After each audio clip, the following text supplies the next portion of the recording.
লোক ক্ষতিগ্রস্ত হয়েছে, তাদের সাহায্যার্থে উপকৃত হবেন। তাদের সাহায্য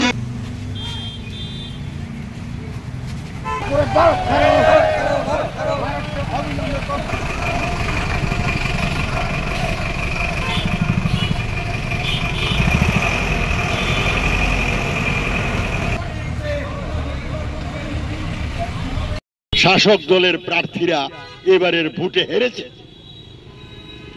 তাহলে কৃষক সমাজ তাদের চক্রান্তের বিরুদ্ধে শুধু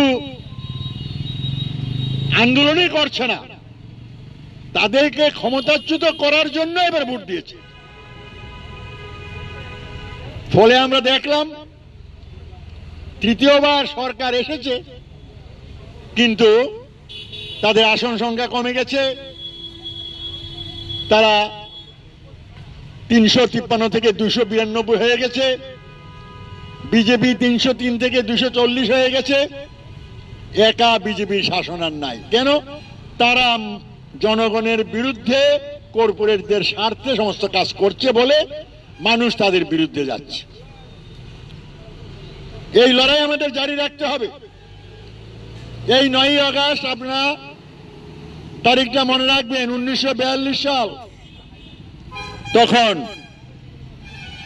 গান্ধীজির নেতৃত্বে কংগ্রেসের প্ল্যাটফর্ম থেকে সমস্ত মত অবলম্বী লোক তারা ব্রিটিশ ভারত ছাড়ো এই স্লোগান দিয়েছিল।